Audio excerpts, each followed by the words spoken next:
Uh, Thank you very much, Faith. Faith, thank you very much for having us here today, me and Sister Hatune, whom I'll introduce when I'm done with my presentation. Thank you all for coming here this morning. I know that there are a million other things you could do instead of listening to atrocious information, looking at even worse photos straight from the belly of the beast called ISIS. But it's important that we look because we can't afford to look away. And I'm going to keep my presentation short because I would like you to ask questions. I think a lively discussion afterwards is more conducive to our getting together today, also with respect to Sister Hatune. Like I said, I'm going to keep it short. I have 3 points I would like to make. One is I'd like to talk about rising anti-Semitism in Europe. This is a very worrying trend for me because I'm extremely ashamed of what is going on in Europe with regard to anti-Semitism. I also want to tell you about right-wing parties in Europe because if you watch the news in the United States, you might think that there are Nazi boots on the ground in Europe right now, and they are marching, and nothing could be further from the truth, and I'd like to clarify some of the points regarding these so-called right-wing parties. And the last, but certainly not the least important point I'm going to touch on is the loss of free speech in Europe. Because people are being arrested and tried every single day in Europe, and loss of free speech is very rapid in Europe right now, and this is, like I said, a very worrying trend, and what happens in Europe will happen in the United States. So you better take note, and I appreciate it very much that you are here today to listen to me talk about these 3 points. So, with regard to anti-Semitism, in the past 10 years or so, anti-Semitism has risen to a level not seen in Europe since the fall of the Third Reich. As you probably know already, the new Jew hatred largely originates with European Muslims, the new Swedes, the new Austrians, the new Germans, and so on. The rising anti-Semitism in Europe is Islamic anti-Semitism. Dr. Andrew Bostom, a close friend of mine, has chronicled this history of Islamic anti-Semitism, which is as old as Islam itself. Jew hatred is sanctioned and even mandated by the Quran and the sayings of Muhammad.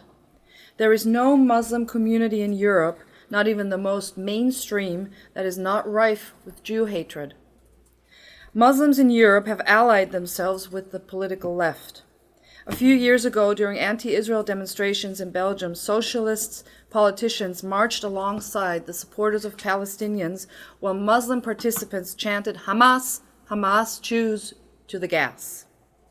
Mein Kampf and the Protocols of the Elders of Zion are bestsellers among Muslims wherever it is legal to sell them, and where it is not, they are underground favorites in Islamic communities. Yes, anti-Semitism exists among native Europeans. There's no denying that. But true anti-Semites, those who are obsessed with Jew hatred as a primary political motive, are few in number. Their political parties are generally considered a joke in most countries. They are marginal at best.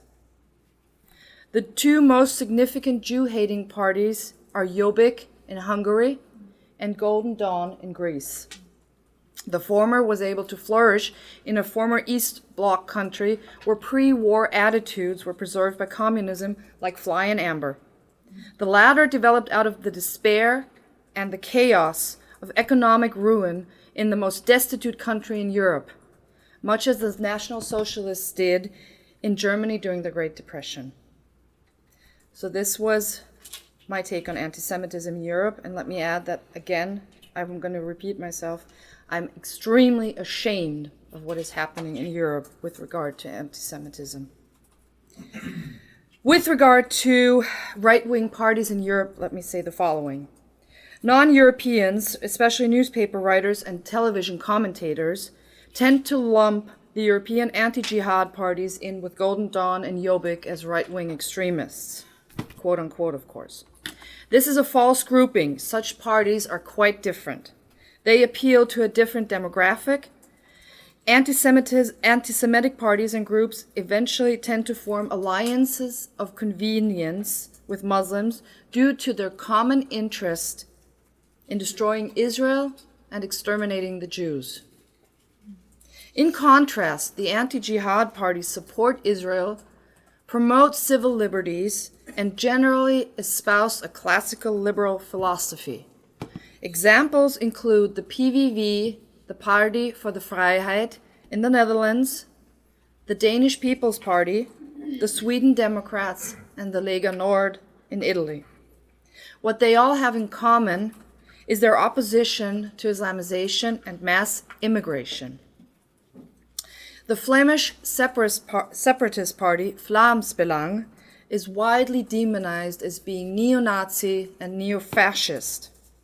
Yet it is only one of the truly free market parties in Europe, and it is the only party that defended Jews on the floor of the Flemish parliament during the violent anti-Israel demonstration in 2009. The assertion that the anti-jihad parties are right-wing extremists is a false narrative created by the left and the mainstream media to demonize and marginalize Europeans who resist Islamization. And now we move on to loss of free speech. Free speech is now essentially dead in Europe and in the European Union. The level of freedom, however, varies from country to country, but it has declined all over Europe over the past 2 decades.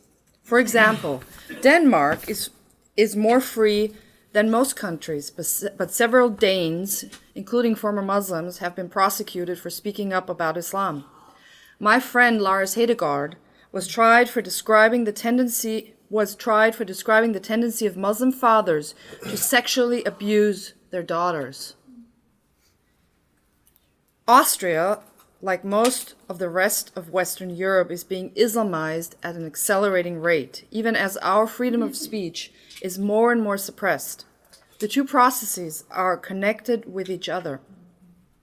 In order to prevent any real public understanding of what Islamization means and to inhibit any popular discontent, the ability to tell the truth is vigorously squashed. My case is just one example and far from the most alarming. People actually go to prison in Britain for saying negative things about Islam and Muslims. People who know me well are aware that I will not cease telling the truth about Islam. For almost 10 years, I have made it my business to inform my fellow Austrians about the nature of Islam as revealed in the Quran and the sayings of Muhammad. I refuse to cease my activities merely because dimmy government bureaucrats consider such truths to be hate speech. I have been prosecuted and convicted for explaining Islam in a factual manner, and I may well be prosecuted again, but I shall continue regardless. Austria is no exception. Conditions are similar in other European countries. Austria is not even the worst off. Britain and Sweden are vying with each other to see who can be the most repressive. In both countries, you are likely to be prosecuted for saying anything that reflects badly on Islam. And just as in Austria, the truth is no defense. As an example, consider what happened to Paul Weston, a counter-jihad activist and leader of the Liberty GB party in Britain. Last April, as a part of his election campaign for the European Parliament, Paul stood on the steps of the Winchester Guildhall and quoted a passage from about Islam from a book called The River War, written in 1899. Unlike today's politicians and writers, Churchill spoke forthrightly about the nature of Islam. For reading those words in public, Paul Weston was arrested, handcuffed, taken to the police station, and charged with a racially aggravated crime under Section 4 of the Public Order Act. The charges were later dropped, but what happened to him served as a warning to others who might consider doing something similar.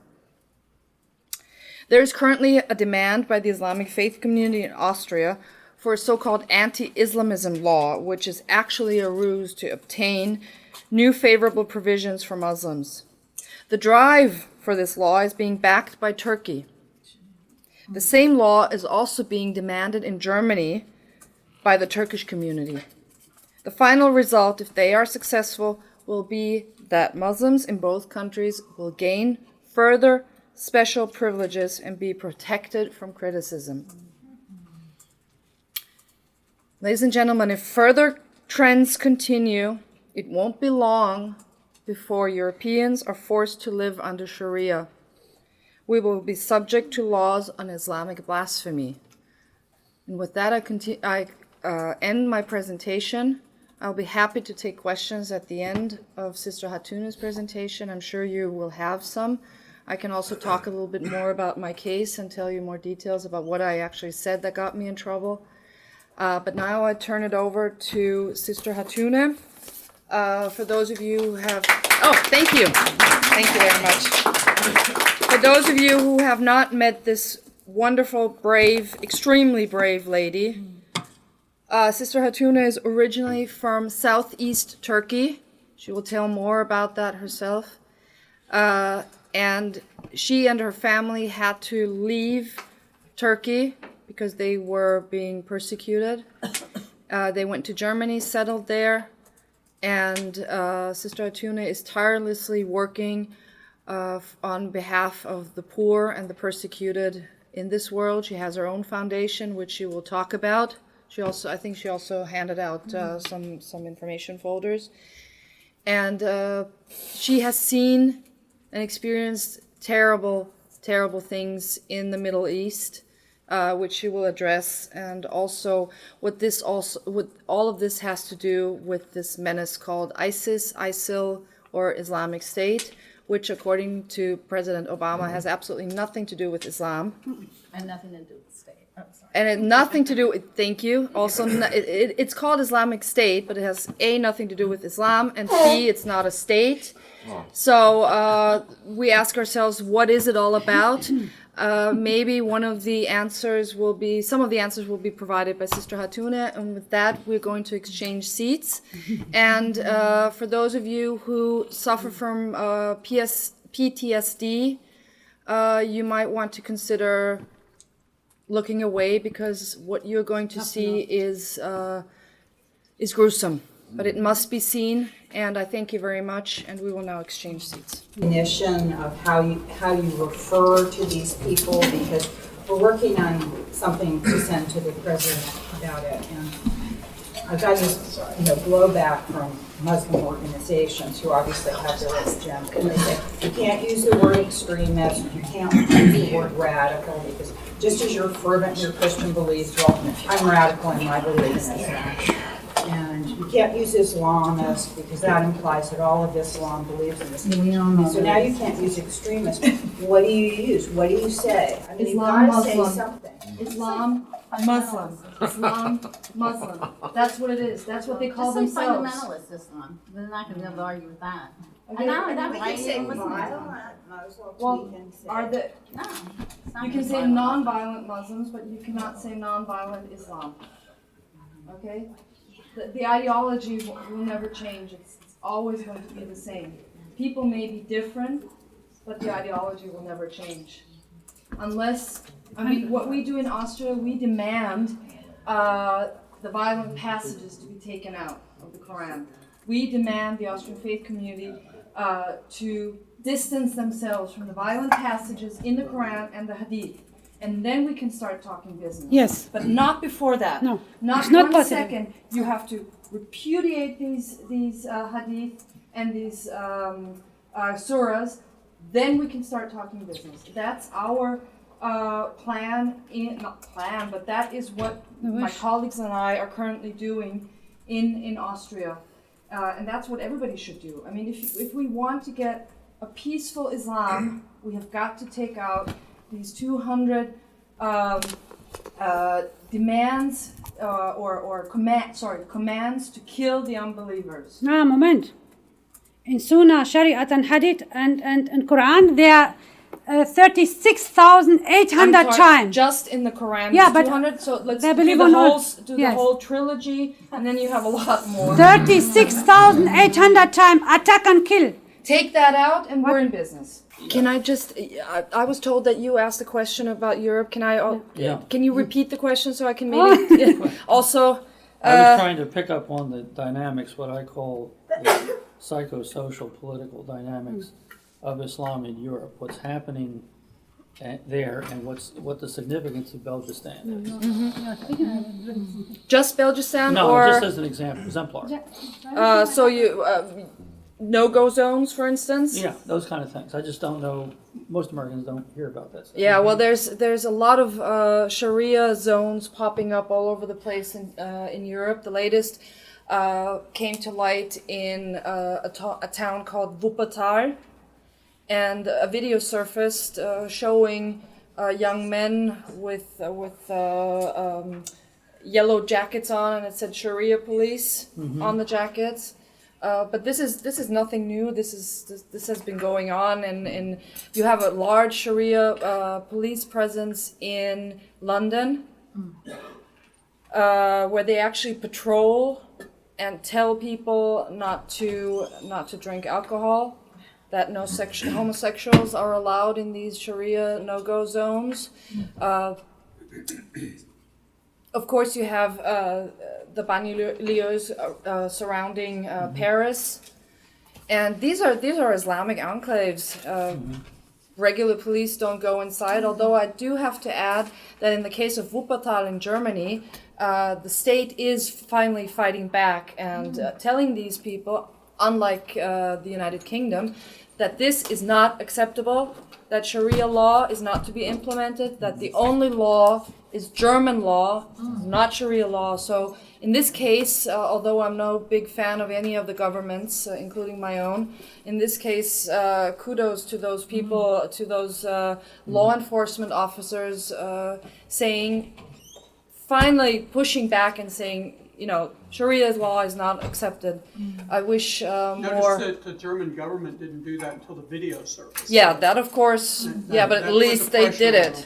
Yeah. I mean, look at London. The video surfaced, and what did the police do? And I actually stood up with a poster of this. It says Sharia-controlled zone. You can actually Google it. It's a yellow sign saying Sharia-controlled zone, no homosexuality, no alcohol, no indecent behavior. And I held up this poster at the OSCE meeting. I held it up in front of the UK representative, and I said, look at this. What are you going to do about this? Well, no reaction. Not surprisingly. But I also want to say, to add this, we have to push back and say this is not acceptable. That is why I'm really heartened to see the ALAC legislation here in the United States, the American laws for American courts. I think this is very heartening. On the other hand, probably Deborah is gonna maybe you agree with me. I think it's ridiculous because we shouldn't even need ALAC or anything like that, because our legal system should be strong enough to say, hey, this is not acceptable.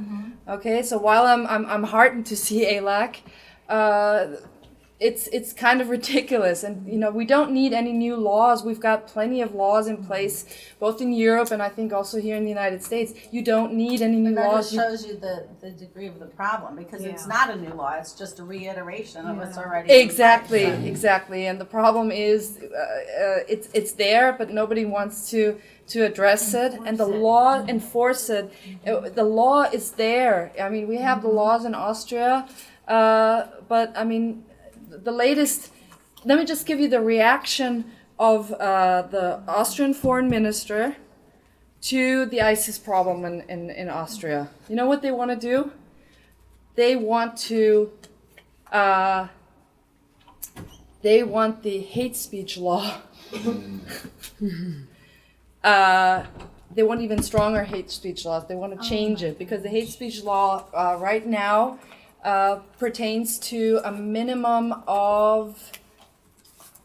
Andrew, you're gonna hopefully look this up, okay? But I think it's 120 people. You can't have hate speech with fewer than 120 people. The audience has to be 120 Exactly. people, Yes. over 120 people. That's right. I think that's the number, but please look it up. I'm sure you know Okay, where I'll to do check that. But the foreign minister, Sebastian Kurz, who is 28 years old, used to be my English student, said that because of all the problems with ISIS, we're going to have to change, he's going to propose changing this law to 20 people. Okay, you know who? He says he intends to target mosques with this law. Well, guess who's going to be targeted? Yeah. Thank you. Bingo. Thank you. Okay? Guess who's going to be targeted? My next seminar, which happens to be taking place in November, because I usually have around 20, 25 people listening. Okay? This is ridiculous. You don't need the hate speech laws. Okay, let's do away with the hate speech laws. You do so well. You do so well in the United States with the First Amendment. Okay, a state, a republic, a country should be strong enough to deal with this mess. Okay, it just shows how weak we are.